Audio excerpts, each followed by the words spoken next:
안철수 후보가 윤석열 후보에게 단일화를 전격 제안했습니다. 윤 후보는 고민해 보겠지만 아쉬움이 있다고 말했고 이재명 후보는 직접 대응을 자제했습니다. 윤석열 후보의 적폐 수사 발언 이후 윤 후보의 지지율은 하락세를, 이재명 후보의 지지율은 상승세를 타고 있는 것으로 확인됐는데요. 관련 소식 포함한 정치권 이슈들, 조기현 더불어민주당 선대위 공명선거법률지원단 부단장, 김연아 가천대 초빙 교수와 함께 짚어보겠습니다. 어서 오십시오. 어서 오십시오, 두 분. 네, 안녕하세요. 네. 대선 후보 등록 첫날 안철수 국민의당 후보가 윤석열 후보에게 국민 경선 방식의 야권 단일화를 제안했습니다. 발언 들어보시죠. 더 좋은 정권 교체를 위해, 즉 정권 교체, 구체제 종식과 국민 통합의 길을 가기 위해 야권 후보 단일화를 제안합니다. 여론조사, 국민 경선을 통해 단일 후보를 정하고 상식에 기반해서 지난 서울시장 보궐선거에서 양당이 합의했던 기존 방식을 존중하면 윤 후보님 말씀대로 짧은 시간 안에 매듭 지을 수 있습니다. 이제 선택은 윤석열 후보님과 국민의힘에 달려 있습니다. 하여튼 정권 교체를 위한 그 대의 차원에서 제안을 하신 거에 대해서는 참 긍정적으로 평가를 하고요. 또 여론조사 얘기를 저도 들었는데 좀 고민해 보겠습니다만은 좀 아쉬운 점도 있습니다. 네, 자세한 답변은 제가 하지 않겠습니다. 네, 야권 단일화 이슈가 공식적으로 수면 위로 부상한 모습입니다. 후보 등록 첫날 안철수 후보의 이런 단일화 제안, 교수님께서 예상하셨습니까? 아니요, 좀 의외였습니다. 그동안 완주를 굉장히 강력하게 피력하셨고 네. 또 유세차를 계약했다는 기사 보도도 나오면서 정말 완주를 하실 생각이 있구나 이런 생각이 들었습니다. 그리고 그동안 이제 국민의힘뿐만이 아니라 민주당에서도 안철수 후보에 대한 러브콜이 있었죠. 예. 그래서 저는 정말 이번에는 완주를 하시나 보다 이런 생각이 들었는데 그것도 후보 등록하는 당일날 아침에 이런 단일화 제안을 하셔서 조금 사실은 좀 놀랬고요. 그러나 이 단일화 제안을 통해서 좀 몇 가지 안 후보의 뜻이 확고해진 것은 좀 읽을 수가 있었습니다. 첫째, 지금 안철수 후보는 민주당과 결을 같이 할 수는 없구나. 그것에 대해서는 일단 선을 그으신 거라고 해석이 됐고요. 이제 두 번째는 단일화에 대한 제안에 대한 일종의 진정성 또는 어떤 정치적 함의 이런 거에 대해서는 약간의 의구심과 또 생각할 거리를 주셨다고 볼 수가 있는데 이제 내용을 보시면 계속 단일화 프레임에 본인이 걸려서 아무리 완주 의사를 밝혀도 사람들이 그렇게 봐주지 않는다. 그래서 단일화를 선제적으로 먼저 제안했다라고 하고 있습니다. 이 얘기가 그냥 겉으로 들리면 뭐 국민통합 이런 얘기로 들리지만 저는 모르겠습니다. 더 정치적 함의로 보면 그러면 본인이 지금 받고 있는 단일화 프레임에서 벗어나기 위해서 단일화를 제시했다라고 하는 굉장히 정치적인 일종의 공세의 하나로 해석이 되고요. 그럼 결국 단일화를 위한 단일화 제안이냐 아니면 본인이 정권 교체에 단일화를 이루지 못해서 걸림돌이 됐을 경우에 받게 되는 정치적 책임을 회피하기 위한 일종의 떠넘기기죠. 자기는 제안했으니까 단일화가 무산이 되면 이것은 내 책임이 아니라 윤석열 캠프, 윤석열 후보의 책임이다라고 뭔가 떠넘기기 위해서 내건 제안인지. 그래서 사실은 여전히 안철수 후보의 모호한 입장이 있는데요. 명확한 건 민주당으로 현재는 가지 않겠다라고 얘기를 하고 있지만 완주할 수도 있고 완주하지 않을 수도 있다라고 하는 입장에 또 한 켤레의 의사결정의 선택권은 또 남겨놓은. 그래서 작년 서울시장 그 단일화 때도 이런 논란이 있었는데요. 참 쉽지 않았습니다. 하나가 끝나고 나면 또 하나의 가지를 쳐서 또 의사결정을 미루게 하고 근데 이제 작년하고 좀 다른 게 올해는 시간이 너무 좀 촉박하다는 것. 또 지금 뭐 정책을 같이 발표하자고 제안은 하셨지만 저는 서울시장의 정책과 대통령 후보의 정책은 사실은 굉장히 많이 다를 수 있다고 생각이 됩니다. 그러니까 안철수 후보의 정책을 국민의힘에서 일부 받을 수는 있겠지만 전체를 조율하는 문제에 있어서는 제가 봤을 땐 정권 교체라는 대의 명분 빼놓고는 굉장히 많이 이견이 있을 수가 있는데 그게 지금 현실적으로 다 같이 합의할 수 있는 시간이 되는가라는 생각이 들고요. 뭐 여론조사 같은 경우에도 지금 이제 물밑 접촉이 좀 있었다고 하지 않습니까? 예. 뭐 서로는 분명하게 얘기를 하고 싶진 않지만 단일화에 대해서 끊임없이 물밑 접촉이 있었는데 그런 물밑 접촉에 뭐가 왔다 갔다 하는지 전혀 언급 없이 그냥 작년 서울시장에서 했던 단일화 방식을 하자라고 하는 것은 저는 그냥 일방적으로 던지기식 제안이 아니었나라는 생각이 들어서 저도 좀 복잡한 속내가 궁금합니다. 네, 김 교수님께서 이 단일화 방식까지 길게 얘기를 해주셔서 민주당에서는 이번 단일화 제안 어떻게 보십니까? 사실 공식적인 논평도 자제를 하고 있고 올 게 왔다 뭐 이런 입장입니까? 그렇죠. 어떤 식으로든 간에 입장 표명은 있을 거라고 봤습니다. 왜냐하면 뭐 이제 정권 교체 여론이 높고 양 후보에 대한 단일화 요구가 있는 것도 분명하니까요. 근데 지금까지 국면에서 보면 국민의힘 특히 이준석 대표가 내는 입장을 보면 안철수 후보에 대해서 백기투항을 요구하고 있었거든요. 근데 후보 등록 시점에서 어떤 이 상황을 정리할 그러니까 안철수 후보의 워딩을 그대로 빌리자면 단일화 꼬리표를 떼야 될 정치적 승부수가 필요했던 건 분명해 보입니다. 왜냐하면 당장의 대선 국면에서 완주하겠다는 입장을 분명히 밝히고 있음에도 불구하고 백기투항을 요구하고 때론 모욕적인 발언으로 단일화를 압박하고 있었거든요. 여기에 대한 입장이 필요했을 것이고요. 그리고 안철수 후보가 이번 대선이 정치 인생의 마지막 도전이냐 그렇게 보지 않습니다. 대선 이후까지 고려를 해야 되기 때문에 결국에 정권 교체 여론이 높은 상황에서 단일화가 안 되고 대선이 끝났을 경우에 그 책임 문제가 결국 남을 수밖에 없기 때문에 결국에 단일화를 요구하고 그게 절박하다면 그 선택은 국민의힘이 하라는 공을 넘긴 것이죠. 예. 그래서 서울시장 후보 선출 방식의 단일화를 받든지 그게 아니면 완주하겠다는 입장을 분명히 한 것으로 보이고요. 뭐 민주당으로서도 사실은 뭐 통합정부 내지 제안을 해놓고 열린 자세로 대화의 가능성을 열어놓긴 했지만 지금 뭐 교수님 말씀대로 사실상 좀 힘들어진 상황은 분명해 보이는데 여전히 뭐 한 가지 남은 변수는 단일화 협상 과정이 뭐 실제 진행이 된다면 그 과정에서 보여지는 태도 거기에서 안철수 후보가 윤석열 후보나 국민의힘에 대해 힘 측에서 대하는 태도를 보고 느끼는 어떤 신뢰관계 이런 거에 따라서 약간의 또 변수도 생길 수 있지 않을까 이렇게 보고 있습니다. 네, 공을 좀 국민의힘에 넘겼다는 말씀을 해주셨는데 결국 문제는 윤 후보가 이걸 받아들이냐잖아요. 아쉽다고 말을 했거든요. 아쉽지만 받아들인다인지 아쉽게도 못 받아들인다인지 궁금한데 어떻게 생각하고 계세요? 아까 이제 인터뷰 이제 윤석열 후보의 발언에 보면 아쉽다라는 말 끝에 이제 네. 여기서 자세하게 말씀드리기는 좀 곤란할 것 같다라는 발언을 하셨습니다. 그렇죠. 이제 그게 제가 좀 전에 얘기했던 아마 저는 지금 제 추측으로는 두 후보 캠프 간에 물밑 작업이 있었을 거라고 생각이 됩니다.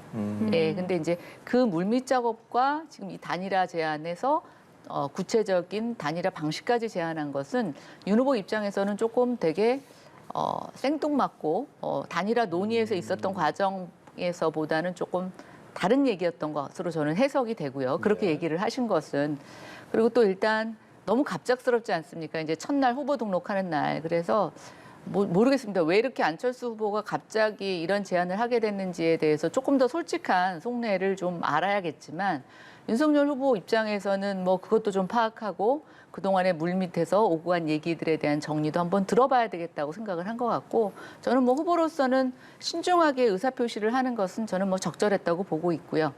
다만 이제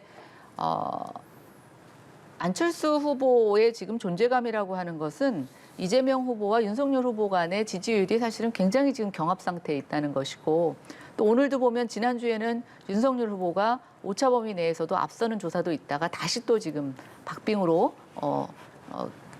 격차율이 좁아지면서 지금 이제 양 후보 같은 경우에는 어찌 보면 1%도 굉장히 중요한 상황이 돼버렸죠. 네, 그래서 이제 안철수 후보의 지지율이 계속 떨어지고는 있지만 굉장히 양쪽이 다급한 상황이 있다 보니까 이 존재감이 있다고 보고 있고요.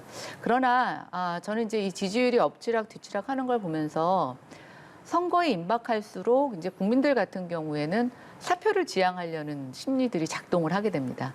물론 지금 굉장히 강세를 보이고 있는 두 후보 간의 비호감이 어느 쪽으로 쏠리느냐에 따라 달라질 수는 있겠지만 안철수 후보로서는 선거일이 임박할수록 이 단일화에 대한 무력함 또 국민들이 이제는 조금 단일화보다는 될 만한 후보에 밀어주는 그래서 자기 지지층이 이탈하는 것에 대한 염려가 있었을 거라고 생각하고요. 다만 저는 지금의 어떤 단일화 이슈나 연합정부 이슈는 굉장히 국민의 입장에서는 진정성이 중요하다고 생각이 됩니다. 그러기 위해서는 지금 김동연 후보도 이제 완주를 하겠다고 얘기를 하고 있어요. 지지율이 뭐 한 1% 정도밖에 안 되기 때문에 일반적인 상식으로는 뭐 그분에게 큰 기대를 할 수는 없지만 그분이 주장하는 것 중에 여러 가지 지금의 어떤 정치 구조나 기득권 세력에 대해서 지속되는 것으로서는 한국 정치가 대한민국이 변할 수 없다라고 하는 얘기를 하고 계시는데 저는 이제 안철수 후보가 그런 대의 명분에 있어서 본인이 완주해야 될 가치를 어떻게 가져가느냐가 앞으로 단일화에서도 오히려 이제 힘이 밀려서 계속 지지율이 떨어지느냐 아니면 여전히 미미하지만 안철수 후보의 완주에 대해서 국민이 응원해 줄 것이냐라는 것에 좀 판가름이 날 거라고 생각이 됩니다. 네. 사실 안철수 후보의 경우 선거 때마다 이렇게 막판 단일화 카드를 들고 나오면서 이른바 철수 정치에 대한 비판을 또 거세고 또 단일화의 경우에는 정치공학적 단일화에 대한 국민들의 부정적 여론도 있습니다. 이런 부분은 어떻게 보십니까? 그러니까 이제 역시나라는 생각, 뭐 이준석 대표께서도 그렇게 표현했는데 이제 이런 생각을 국민들께서는 한편에서 하실 수밖에 없을 것 같아요.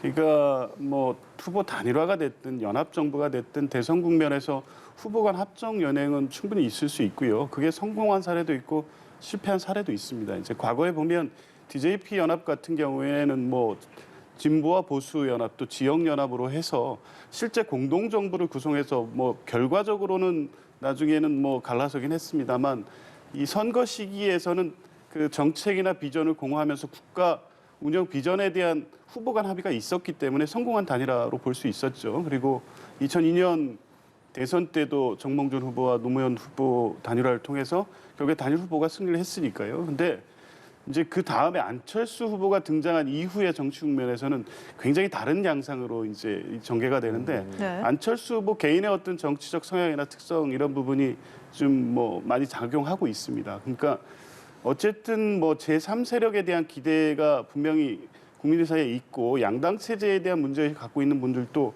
있지만 그게 대안으로서 아니면 양당 체제와 다당제 구조에서 제3당의 역할을 기대하는 여론이 있는데 늘 안철수 후보는 그때마다 자신의 어떤 정치적 미래를 위해서 본인의 어떤 3당으로서의 어떤 여론을 안고 다른 뭐 단일화 내지 뭐 이 후보 사퇴 선언을 통해서 번번이 실망을 시켜드린 과거가 있었거든요. 이제 그게 오히려 이제 반면 본인 스스로 반면 교사가 되지 않나. 이번까지 그렇게 할 수는 없다는 생각은 또 한편에 분명히 있을 겁니다. 그래서 국민의힘이 요구하는 방식의 백기투항식 사퇴 방식의 단일화는 할 수 없는 상황이죠. 이제 그렇게 되면 정치적 미래가 없다고 판단하지 않을까요? 안철수 후보는. 이제 그런 국면에서 보면 전화하고 비슷한 양상으로 전개는 되고 있지만 안철수 후보가 선택하는 결과물은 전과는 좀 다를 수 있지 않을까 이렇게 봅니다. 네, 이 단일화, 지리한 싸움이 이어질 것이냐, 뭐 극적인 효과를 낼 단일화가 이루어질 것이냐 좀 더 지켜봐야겠습니다. 그리고 지지율 하나 살펴보겠습니다. 네. 대선을 23일 앞두고도 여전히 양강 후보의 지지율 격차 초박빙을 보이고 있습니다. 윤석열 후보의 적폐청산 발언 이후 이재명 후보의 경우 지지율은 상승세, 윤석열 후보의 지지율은 하락세를 나타내고 있는데요. 이 적폐청산 발언이 어떤 영향을 미칠지가 궁금했는데 결국 이 여권 지지층 결집을 불러온 것으로 지금까지 나온 여론조사를 보면 그렇게 분석이 돼요. 네, 그렇습니다. 오늘 뭐 나온 결과 또 주말간에 나온 여론 결과에서 이 수치상 뭐 분명하게 이렇게 드러나고 있고요. 내용을 보더라도 뭐 오늘 아침에 한사연 여론조사 같은 경우에 이게 윤석열 후보가 얘기하는 것처럼 원칙적인 입장 표현이냐 아니면 실제 어떤 정치 보복에 대한 의사 표현이냐에 대해서 국민들 시각이 팽팽하게 이렇게 맞서고 있고요. 그리고 사과해야 된다는 여론이 더 높게 나오고 있습니다. 또 한 가지 지표상의 의미 있는 것은 대통령 후보의 지지율이 대통령 후보가 아니라 문재인 대통령에 대한 긍정 평가가 역대 여론조사 가장 지금 부정평가하고 붙어있는 여론조사가 나왔거든요. 그게 뭐냐면 실제 정치 보복성 발언이 아니라고 얘기하고 있지만 그렇게 해석이 되고 있고 민주당 입장에서 보기에도 그 발언 내용이나 이런 부분이 단순히 원칙적인 입장을 얘기한 것으로 볼 수 없다는 거죠.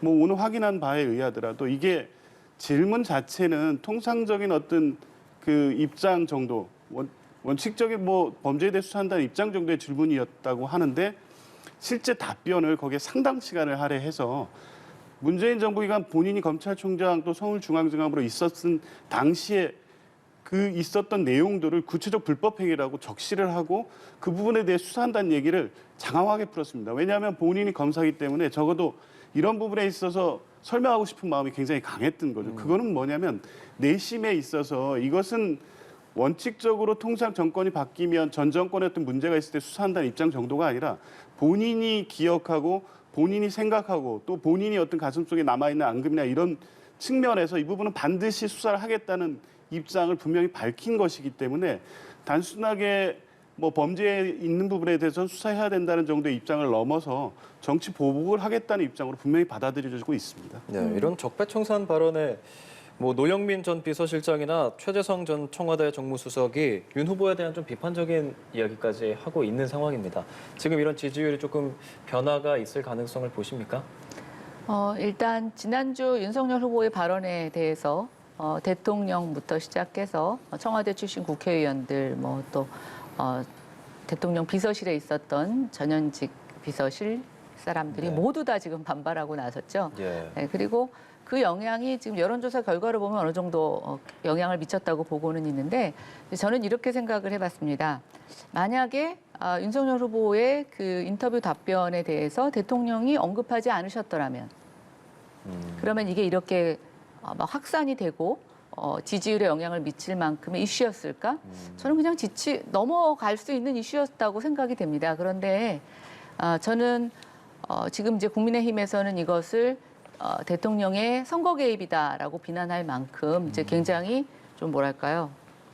감정적인 선을 저는 약간 노출했다고 보여지는데 어쨌든 뭐 이걸 정치 전략으로 보면 성공한 전략이라고 보고 있습니다. 특히 민주당 전통 지지층에서 이재명 후보에게 지지를 보내지 못하는 계층들이 이제 문재인 대통령의 입장에 서서 또 민주당의 입장에 서서 강한 집결력을 보여준 거라고 생각은 됩니다만 이제 아까 말씀드린 것처럼 굳이 대통령과 또 여당 국회의원들이 언급을 하지 않았으면 이것이 어떻게 받아들여졌을까라고 생각을 해보면 저는 이 발언을 통해서 적폐 수사가 곧 정치 보복인가? 라는 것을 이제 사실은 인정한 꼴이 돼버렸습니다.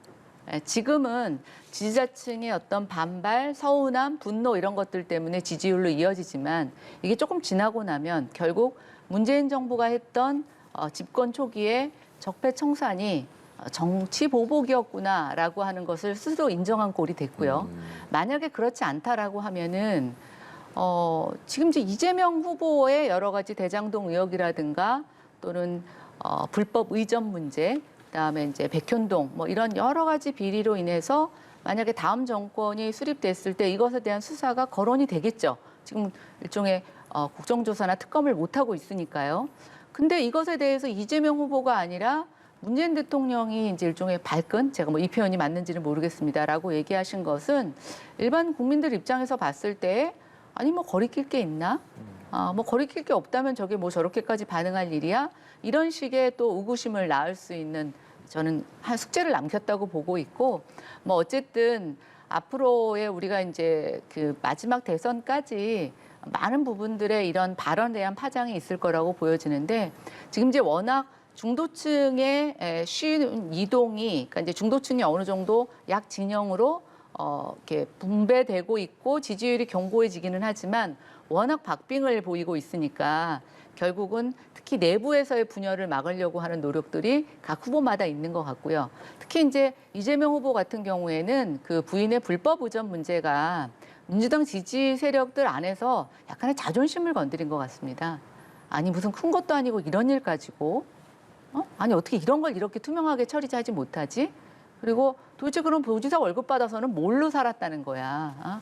뭐 어제 지금 뭐 초밥 10개를 본인이 다 먹었느냐, 뭐 아니면 녹취록에 무슨 집안에 진짜 기생충이 있다, 뭐 이런 얘기까지 나오고 있는 것이 민주당 지지층의 저는 약간의 자존심을 건드린 문제라고 생각이 됩니다. 그래서 모르겠습니다. 앞으로 이 사건들이 어떻게 전개될지 모르겠지만 지금 역대 최대의 진짜 비호감이 아주 압도적인 선거가 되고 있고 이 우리가 대선을 치르고 난 이후에 이 국민들의 상한 자존심들을 어떻게 회복시켜야 될지도 양대 새 정부의 큰 숙제가 아닐 수 없겠습니다. 한 가지만 말씀. 지금 뭐 민주당 지지층의 문제를 말씀을 하셨으니까 그 부분에 대한 분명한 문제 의식이 있고 뭐 이재명 후보가 대통령이 되더라도 그 주변에 대한 철저한 관리를 해야 된다는 입장을 갖고 있고요. 다만 이 굳이 배우자 문제를 보면 도이치모터스 사건이라든가 여러 가지 지금 이 본부장 비리와 관련된 문제에 대해서 분별해서 분명히 판단하고 보고 있다 이런 말씀 먼저 드리고요. 적폐 수사 관련해서 과거 이제 이명박 박근혜 정부에 대한 수사와 지금 엊그저께 윤석열 후보가 말한 부분을 자꾸 연계시켜서 말씀하시는데 분명히 차이가 있습니다. 과거의 정치 보복적 수사는 지금 소위 말하는 국민의힘 정부에서 이루어진 역사가 있지 않습니까? 대표적으로 노무현 대통령에 대한 수사가 그랬고요. 적폐 수사는 이명박 박근혜 정부에 대한 수사는 문재인 대통령이 후보 시절에 적폐 청산을 얘기했지만 이것은 전 정권에 대한 수사에 한정해서 한 얘기가 아닙니다. 이미 그 수사는 과거 정부 때 특히 뭐 이명박 대통령의 BBK 검찰이 덮지 않았습니까? 그리고 박근혜 정부에 대해서 십상시 문제 가지고 측근 문제는 그 이전에 나왔는데 그 또한 검찰 수사 과정에서 덮였습니다. 이게 국민들이 촛불을 들어서 끄집어낸 거고 그때 검찰 스스로 덮었던 수사가 국민들이 촛불 그 시민들의 저항을 통해서 수사선상으로 다시 올라온 것이고 그렇게 축적된 우리 사회 전체적 모순에 대해서 개혁하고 새로운 시대로 나가야 된다는 것을 적폐청산이라는 요구로 문재인 대통령께서 표현했던 거고요. 그러니까 과거 이명박 박근혜 대통령이나 그 정부에 대한 수사를 지금 윤석열 후보가 얘기한 문재인 정부에 대한 수사와 같은 선상에서 평가한다는 것은 이 적절한 평가는 아니라고 봅니다. 아니 근데 저는 그거야말로 내로남불이라고 생각하는데요. 본인들이 하는 적폐청산은 정치보복이 아니고 상대당이 하는 적폐 수사는 정치보복이라고 하는 저는 정말 내로남불의 표현이 아닐 수가 없고 지금 이제 촛불 정신을 계속 얘기를 하시는데 얼마 전에 그 책을 발간하신 김종인 위원장의 왜 대통령은 실패하는가라는 저서를 보면 문재인 대통령 그 란에 대한 부제가 있습니다. 촛불로 일어선 정부이지만 촛불을 배신한 정부다라고 얘기를 하고 있습니다. 그 얘기를 말하는 것은 상대당에 대해서 엄격한 잣대를 갖고 그것도 전 정권뿐만이 아니라 그 전 정권의 문제까지도 다 적폐청산이라는 이름으로 끄집어서 수사를 했다면 본인이 지금 윤석열 후보가 왜 대통령 후보로까지 나서게 됐습니까? 울산시장 선거 개입 사건부터 시작해서 이 정권이 덮으려고 했던 그것들에 대해서 살아있는 정권에 대해서 수사의 칼날을 내밀다가 지금 핍박을 받고 야당의 대선 후보로까지 된 게 아니겠습니까? 그래서 저는 이게 누구와 잘했다 잘못했다가 아니라 이런 기준은 동일해야 된다고 생각하고 운동권들이 갖고 있는 일종의 민주화라고 하는 용어의 일종의 독식 또 자기의 전유물로 삼고 있는 것과 마찬가지로 저는 이런 식으로 가다 보면 적폐청산이라는 단어 자체도 특정 정당이 독식하려고 하는 그런 병폐를 가져올 수 있어서 저는 이 부분에 대해서는 공정해야 된다라고 생각하고 어떠한 형태로든 상대방을 그런 식으로 비방하는 걸로 가서는 안 된다고 생각이 됩니다. 네, 이런 와중에 지난 주말에요. 윤석열 후보가 열정열차를 타고 그러니까 무궁화호를 임대해서 호남 지역을 향했습니다. 근데 맞은편 좌석에 구두르시는 발을 올린 사진이 좀 논란이 되고 있어요. 부단장님 사진 보셨죠? 예, 네, 어떻게 생각하셨는지요? 글쎄요, 뭐 보기에 따라서는 뭐 그럴 수 있는 게 아니냐 또 그렇게 해명을 하셨죠. 근데 일반 국민들 시각에서 보면 매우 부적절했죠. 뭐 아무리 자리가 비어도 일반 열차에서 사람들이 그 굳으시는 발을 그 자리에 올리는 일은 없거든요. 그러니까 이게 단순하게 실수냐 그렇지 않다고 보이는 게 이 어쨌든 어떤 한 사람의 어떤 행동에는 잠재 의식 속에 있던 어떤 의식이 발현이 되고 이게 부식간에 드러나는 것이거든요. 그래서 이게 윤석열 후보의 어떤 특권 의식 그리고 최근의 어떤 정치 상황에서의 좀 오만함 이런 것이 이제 비춰진 것이 아니냐라고 해서 좀 분노하는 여론이 생길 수밖에 없고요. 좀 명확하게 사과를 하셨으면 좋겠어요. 이거 뭐 이준석 저 대표가는 사과를 했는데 네. 뭐 후보 본인은 이제 유감이다 정도로 얘기를 했는데 이제 이런 부분에 대해서는 이런 걸로 좀 짜증나는 일은 없었으면 좋겠습니다. 이번 논란을 두고 공중의식이 또 문제지만 왜 주위에 있는 참모들이 다리를 내리라고 한마디 하지 못했나 이 부분에 대해서는 지적도 또 나오거든요. 네, 뭐 어쨌든 이준석 당대표도 얘기하셨고, 뭐 저는 본인 후보가 본인 후보 입으로 사과하는 것만이 중요하다고 생각하지는 않습니다. 이제 지금 뭐 이재명 지사나 김혜경 씨 같은 경우에는 뭐 사과는 하지만 아무 의미 없는 사과를 하는 것보다는 뭐 저는 이것이 반복되지 않도록 하는 게 중요하다고 생각이 되는데요. 이제 말씀드리자면 저 사진의 모습은 분명히 적절하지 않습니다. 근데 이제 그 이후에 국민의힘 캠프에서 나온 일종의 해명 같은 걸 보면 저 열차는 이제 일반 열차가 아니라 이제 국민의힘이 전세 형태로 이제 전체를 계약을 한 거라 저기에 뭐 다른 사람이 앉는 것은 아니고 이제 저희가 다 내리고 나서는 이제 청소를 하고 반납을 하는 거라고 하니까 뭐 어떤 저기에 발을 올렸던 자리에 일반인이 앉아서 실례를 했다 뭐 이것은 아니라고 생각이 되는데요. 뭐 어쨌든 저런 일이 이제 반복되지 말아야 되겠다는 생각이 들고 지난주에 보니까 뭐 양 후보가 지금 뭐 요만큼만 잘못이 있어도 지금 굉장히 많이 논란이 되고 시끄러운 것 같습니다. 이재명 후보도 이제 TV 토론에서 2, 3억대 집이 이제 김포에 있다는 발언을 해가지고 뭐 제가 목격한 부동산 카페나 SNS 상에서는 정말 큰 난리가 섰는데요. 여러 가지로 해명하셨지만 지금 국민들의 민심이 아주 작은 것에서도 민감하게 반응하는 그런 시기가 아닌가 생각이 됩니다. 네. 사실 대선 후보 행동 하나하나 말 하나하나에도 모든 국민들이 집중을 하고 있다는 사실 잊지 말아야겠습니다. 지금까지 조기현 더불어민주당 선대위 공명선거법률지원단 부단장 김연아 가천대 초빙 교수와 함께했습니다. 오늘 말씀 고맙습니다. 고맙습니다.